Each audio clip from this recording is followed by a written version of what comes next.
চলছে Valentine's day পালনের প্রস্তুতি। তৃতীয় শতাব্দীর সময় রোমের বাসিন্দা পুরোহিত ও চিকিৎসক সেন্ট ভ্যালেন্টাইনের আত্মত্যাগের স্মরণে উদযাপিত হয়েছিল এই দিনটি, যিনি ছিলেন একজন ধর্মপ্রচারকও। পাশাপাশি তিনি রোমান সৈন্যদের বিবাহ বন্ধনে আবদ্ধ হওয়ার জন্য বিবাহের অনুষ্ঠানও করতেন। দ্বিতীয় ক্লডিয়াস একজন রোমান সম্রাট, যিনি বিশ্বাস করতেন যে অবিবাহিত সৈন্যরা বিবাহিতদের চেয়ে বেশি দক্ষ। তাই তিনি একটি আইন তৈরি করেন যাতে বলা ছিল সেনাবাহিনীতে চাকরি করা যুবকেরা বিয়ে করতে পারবে না। ধর্মযাজক সেন্ট ভ্যালেন্টাইন যখন এই আইন সম্পর্কে জানতে পারেন, তখন তিনি বুঝতে পেরেছিলেন যে এই আইনটি অন্যায়। তাই যে সকল সৈন্যরা বিবাহ বন্ধনে আবদ্ধ হতে চান তাদের জন্য গোপনে বিবাহের কাজ চালিয়ে যান তিনি। তৃতীয় শতকে সম্রাট ক্লডিয়াস সমগ্র রোমানবাসীকে 12 জন দেবদেবীর আরাধনা করার নির্দেশ দেন। সে সময় খ্রিস্ট ধর্ম প্রচার করা ছিল কঠোরভাবে নিষিদ্ধ।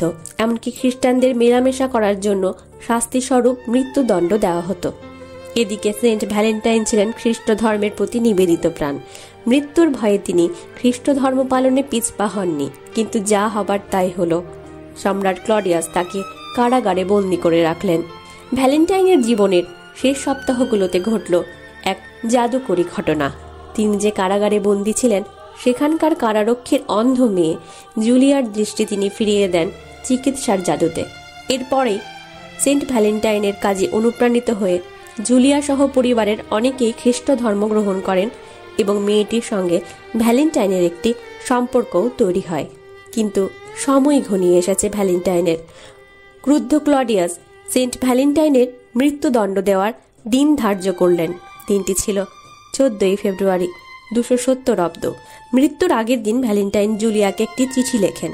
চিঠির শেষে লেখা ছিল, লাভ ফ্রম মেয়র ভ্যালেন্টাইন। 14 ফেব্রুয়ারি ভ্যালেন্টাইনের মৃত্যু কার্যকর হয় ও তাকে বর্তমান রোমের প্রক্সিদেস গির্জার স্থলে সমাহিত করা হয়। কথিত আছে ভ্যালেন্টাইনের কবরের কাছে জুলিয়া একটি গোলাপি ফুলে ভরা আমন্ড গাছ লাগান। সেখান থেকে আমন্ড গাছ স্থায়ী প্রেম ও বন্ধুত্বের প্রতীক। সেই থেকে মানুষ তার নামটিকে ভালোবাসার প্রতীক হিসেবে বিবেচনা করে। পরে পোপ গ্যালাসিয়াস এই দিনটিকে ভ্যালেন্টাইন্স ডে হিসেবে ঘোষণা করেন। এই দিনটি পূর্বে পৌত্তলিক ধর্মীয় উৎসব হিসাবে পালিত হতো। তখন তারা ফেব্রুয়ারি মাসের 13 থেকে 15 তারিখ পর্যন্ত লুপারকেলিয়া উৎসব পালন করত। ইস্টারে হল্যান্ড নামক এক চতুর কার্ড বিক্রেতা কোম্পানি প্রথম হোয়াট এলস ভ্যালেন্টাইন নামে প্রথম বাণিজ্যিকভাবে আমেরিকান ভ্যালেন্টাইন ডে কার্ড বানায় এবং প্রথম বছরই $5,000 কার্ড বিক্রি হয়। এই দিনটির প্রধান উদ্দেশ্য ছিল প্রিয়জনকে কয়েকটা দিন উৎসর্গ করা। যারা আপনার জীবনে গুরুত্বপূর্ণ ভূমিকা পালন করে থাকেন, সেই সকল গুরুত্বপূর্ণ ব্যক্তিদের প্রতি নিজেদের ভালোবাসা ও শ্রদ্ধা প্রকাশের জন্য মানুষ সাধারণত এই দিনটি উদযাপন করে। ধন্যবাদ। সম্পাদনায় আর কে আর, কণ্ঠে মন্দিরা।